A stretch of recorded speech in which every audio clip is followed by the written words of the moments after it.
ඒ කාලේ වැඩි කිරි ප්‍රමාණයක් දොවා ගන්න තමයි පැටියා මේ විදිහක ගහක බැඳලා එළදෙන ළඟ තියලා කිරි ටික දොවා ගත්තේ.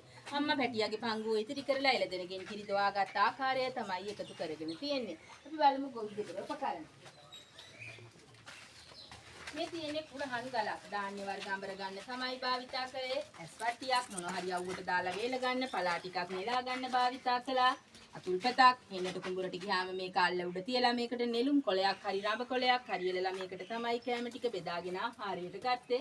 කුල්ලක් තියෙනවා, කමත් භාෂාවෙන් යතුරු කියනවා, වට්ටියක් තියෙනවා, වැහුම්පත කියලා කියනවා. මේ තියෙන ලබු කැටයක්. හේනට කුඹුරට වතුර ටික අරගෙන යන්න භාවිතා කළා. මේ ලබු කැටේ ඔසවගෙන යන කොටසට අපි උගය කියලා කියනවා. උගලාගෙන යනවා කියලා කියන්නේ ඔසවාගෙන යනවා කියන අර්ථයට. මේ තියෙන්නේ කරඬියක්. ඒ කාලේ දියර වර්ග මනින්න තමයි උපකරණය භාවිතා කළේ. මේ තියෙන්නේ නැලියක්. මේ තියෙන්නේ සේරුවක්. අපි දන්නවා ගෙවල් වලත් තියෙනවා අම්මලා හාල් මනින්න ගන්නවා හුඬුව කියලා උපකරණයක්. පතක් කියලා කියන්නේ අපේ මේ අල්ලෙන් එක ප්‍රමාණයක්. පත දෙකක් හුඬුවයි, හුඬු දෙකක්, නැලි එකයි, නැලි දෙකක්, සේරු එකයි, සේරු හතරක්, ලාස් එකයි, ලාස් හතරක්, කාට්ටු එකයි, කාට්ටු හතරක්, බුසල් එකයි, බුසල් හයක්, අමුණු එකයි. ඒ විදිහට තමයි ඒ කාලේ මිනුම් ක්‍රම පවත්වාගෙන ගියේ. අපි බලමු අල්ලපු නිවස. මේ තියෙන්නේ කාලේ නිදා ගන්න භාවිතා කරපු ලණුවැඳක්. මෙතනින් කියවෙන්නේ අපේ රටේ පැවතිච්ච විවාහ ක්‍රමයක් ගැන. විවාහ ක්‍රම තුනක් තිබුණා. දීඝ විවාහය, බින්න විවාහය සහ බහුපුරුෂ විවාහය. මෙතනින් පෙන්නලා තියෙන්නේ බහුපුරුෂ විවාහය. අයියටයි මල්ලිටයි සහෝදරයන් දෙදෙනෙකුට එක් බිරිඳක් ඇඳවාගෙන එහෙම අතීතයේ දේපල පිට යනවට තමයි එහෙම සිද්ධ කළේ. එතනදි කෙනෙක් ඇතුලේ ඉන්නවනම් ඒ බව අඟවන්න මේ විදිහට දොර හරහාට කුල්ලක් තියලා තිබුණා. අපි ඒකට කියනවා කුළුපේ කරනවා කියලා. එහෙම නැත්නම් සම්මතයේ විදිහට දොර උඩ අමුඩ ලේන්සුවක් දාන එක තමයි සම්මත ක්‍රමයේ විදිහට පැවතියේ. මේ ඉන්නේ පුංචි සරදියල්. එයාගේ අම්මා පිටෝහාමි ගමට ස්වාමින් වහන්සේ නමක් වැඩපු අවස්ථාවක දානය පිළිගන්නන ආකාරය. මෙතනින් පෙන්නලා දීලා තියෙන්නේ සරදියල් හොඳ දැහැමි දරුවෙක් කියන එක. අපි බලමු කුඹල් ගෙදර. මේ තියෙන්නේ කුඹල් ගෙදර. ගමේ අයට අවශ්‍ය බලම්බඩු ටික තමයි හදලා දෙන්නේ. ඒ සඳහා භාවිතා කරන අත්සකපෝරුවක්. මේ සකපෝරුව එක්කෙනෙක් කරකවද්දී අනිත් කෙනා මැටි කියලා වළඳ හැඩය හදා ගන්නවා. එහෙම හදපු වලන් ටික අර පෝරණුවට දාලා පුච්චලා තමයි මේ රත් පැහැති වලන් නිර්මාණය කරගෙන තියෙන්නේ.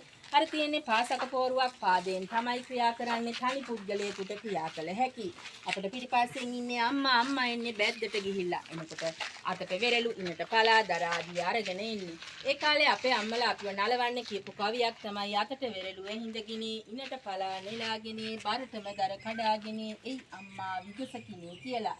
ඒ කවිය කියන ගමන් මේ අක්කමල්ලිව නලවන ආකාරය තමයි එකතු කරගෙන තියෙන්නේ. ඒ කාලේ අත්තම්මා දරුවෝ මුණුපුරෝ එක පවුලක් හැටියට එකට තමයි ජීවත් වුනේ. අපි බලමු නැකත් කාලේගේ ගෙදර. මේ ඉන්නේ නැකත් කාලේ. යාගේ ඇඳුමෙත් විශේෂත්වයක් තියෙනවා. සරමක් ඇඳලා උඩුකය නිරාවරණව ඉන්නවා. හරහරහට නූලක් දාලා තියෙනවා. ඒකට කියනවා පූණ නූල කියලා. මේ පූණ නූල දාන එකේ අදහස තමයි එයා මස් මාංශ වලින් තොරයි කියලා කියන එක. ඒ කාලේ ඉන්දියාවෙන් පැවතගෙන ආපු කුල ක්‍රම තමයි මේ බ්‍රාහ්මණ ශ්‍රතීය වෛශ්‍ය ශුද්‍ර කියලා කියන්නේ. බ්‍රාහ්මණ කුලයේ අය තමයි මේ විදිහට නක්ෂාත්‍ර වැඩවල යෙදුනේ. ඒ කාලේ වෙලාවල් සකස් කරගත්තේ තල් කොලයක ඒ පන් හිඳක් භාවිතා කරලා. මේ නිවසේ බිමට කොටි හැමකුත් එකතු කරලා තියෙනවා. එකෙන් කියවෙන්නේ යාගේ ශාස්ත්‍රයේ තියෙන නිර්වද්‍යතාවය වගේම යාගේ තියෙන ගැඹීරත්වය. අපි දන්නවා අපි ඕනම සුබ කටයුත්තකට එනකොට බුලත් අතකුත් අරගෙන එන්නේ. මේ අත්තම්මත් ඇවිත් ඉන්නේ වෙලාපත් කඩයක් හදාගන්න. බුලත් අතකට කොළ 40යි, ගොන්නකට කොළ 20යි, මිටියකට කොළ 100ක් තියෙනවා. බලමු ගෙදරාලේ නිවස. මේ ඉන්නේ ගෙදරාල. යාගේ ඇඳුමේ විශේෂත්වයක් තියෙනවා. සරමක් ඇඳලා තව සරමක් කරහරහට රෝල් කරලා දාගෙන ඉන්නවා. නාඩි අල්ලලා තමයි ඒ කාලේ ලෙඩේ හොයාගත්තේ. එහෙම ලෙඩේ හොයාගෙන බෙහෙත් කොටලා අඹරලා තමයි භාවිතා කරේ. තෙල් හිඳගත්තා. තෙල් හිඳ ගන්න උපකරණේ භාවිතා කරා. ඒකට කියනවා තෙල් පැස එහෙමත් නැත්නම් පැහිමල්ල කියලා. අවශ්‍ය නම් මේ බෙහෙත් ඔරුවේ දාලා බෙහෙත් කරනවා සර්ප විස අංශභාගයේ වගේ රෝගවලදී.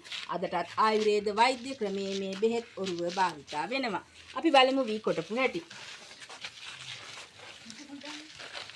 මේ තියෙන්නේ දී මෝලා. මේක සකස් කරගෙන තියෙන්නේ යකඩ පතුරක් හරි ගල් පතුරක් හරි වල දාලා. මේකට වී ටික දාලා දෙන්නෙකුට වැඩි පිරිසක් එකතු වෙලා අත් දෙක මාරු කරන ගමන් වටේට ඇවිදගෙන යමින් කවි ගීත කියමින් තමයි වී ටික කොටා ගත්තේ. විසිරෙන වී ටික කකුලෙන් තමයි එකතු කරේ. ඒකට කියනවා බිම්මෝලේ දෙමෝලෙන් කොටනවා කියලා. එහෙම කොටපු වී ටික මේ වනේ දාලා තමයි පෑහගත්තේ. අපි මෙතනදී වනේ කිව්වේ වං ගෙඩියට. මේ වනේ දාලා පෑහගත්ත වී ටික පොලා ගත්තේ අර කුල්ල භාවිතා කරලා. අපි දන්නවා කුල්ලෙන් පොළනකොට මුලින්ම ඉවත් වෙන්නේ